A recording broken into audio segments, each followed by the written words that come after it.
헬스장을 운영하는 트레이너인데요. 코로나 때문에 운영이 힘들어지면서 빚도 많아지고 결국 신용불량자가 됐습니다. 몇 달 전부터 투잡, 쓰리잡 뛰면서 돈을 갚고 있는데요. 요즘 올해 만난 연인과 결혼 얘기가 나오고 있습니다. 여자친구는 회사를 다니며 월급을 받는 평범한 직장인인데요. 제가 경제적으로 어려운 상황인 걸 대충은 알지만 신용불량자인 것까지는 모릅니다. 혹시 혼인신고를 해서 법적으로 부부가 되면 여자친구가 제 부채를 같이 갚아야 하거나 채무에 대한 책임이 전가되는지 궁금합니다. 일단은 굉장히 좀 경기가 어렵다 보니까 이렇게 신용불량자 되신 분들 좀 많으신 것 같아요. 네네, 요즘 뭐 이자율도 가파르게 오르고 그렇죠. 예, 채무 상환에 부담을 가진 분들이 많으신 것 같아요. 네. 네, 일단은 우리 상담자님께서도 궁금해하시는 게 나의 채무로 인해서 혹시나 이 여자친구 아니면 배우자에게 뭔가 불이익이 갈까봐 그게 좀 걱정이 되시는 것 네. 같아요. 어떨까요? 법률 노무 세무 상담을 가장 스마트하게 받는 방법은 대한민국 최초로 설립된 온라인 법률 서비스 플랫폼 로시컴. 법률 상담 로시컴에서 스마트하게 해결하세요.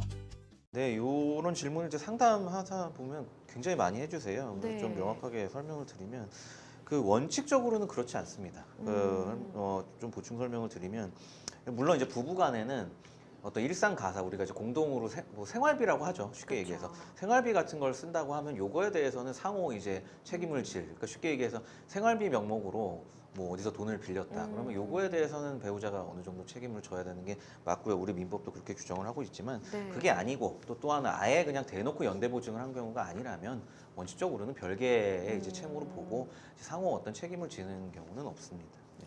그러면 이제 이런 질문도 해주셨어요. 이런 상황에서 만약에 이제 연인과 결혼 얘기가 나오다 보니까 결혼을 해서 함께 사는데 그럼 집의 명의 같은 건 또 누구한테 해야 되는지 혹시 그거에 따라서 뭐 채무 부담의 관계도 달라지는지 질문을 주셨거든요. 어떨까요? 법률 노무 세무 상담을 가장 스마트하게 받는 방법은 대한민국 최초로 설립된 온라인 법률 서비스 플랫폼 로시컴. 법률 상담 로시컴에서 스마트하게 해결하세요. 네네, 이건 좀 전에 말씀드렸듯이 뭐 그 논리의 연장선인 것 같은데 이게 뭐 설사 뭐 아내 명의로 되어 있다 하더라도 그게 이제 지금 빌리신 채무가 아무래도 보니까 내용을 보니까 이제 사업 운영 관련된 채무인 것 같아요. 그러면 본인의 이제 본인한테 이제 특정되어 있는 채무기 때문에 요거는 이제 공동 채무는 보기 어렵고 그러면 네. 뭐 요거에 대해서 뭐 아내분 재산에 대해 어떤 뭐 집행이 들어간다거나 이렇게 되면 좀 어렵죠.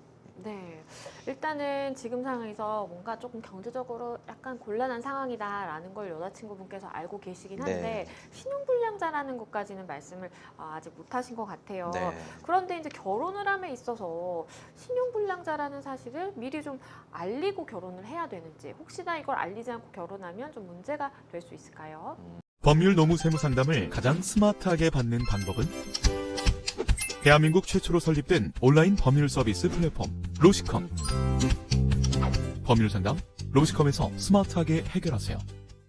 뭐 경우에 따라서는 뭐 그럴 수도 있을 것 같습니다. 근데 이제 딱 신용불량자 안 알렸다고 해서 뭐 혼인 관계가 어떻게 되는 건 아니지만 왜냐하면 제가 조금 추가적으로 설명을 드릴 게 이제 혼인 취소 사유들이 있거든요. 우리 민법에. 네.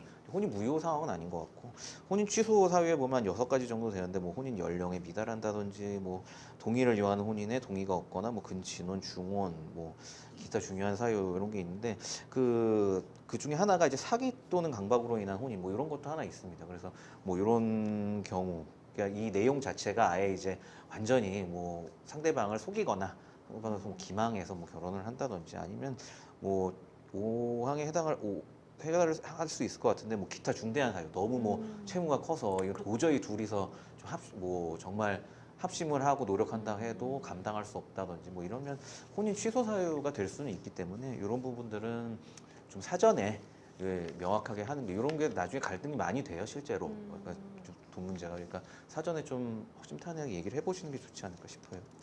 그러면 혹시 요새 뭐 회생이라든지 파산신청 관련해서 알아보시는 분들 많은데 네. 우리 상담자분도 좀 그럴 수 있을까요? 법률 노무 세무 상담을 가장 스마트하게 받는 방법은 대한민국 최초로 설립된 온라인 법률 서비스 플랫폼 로시컴.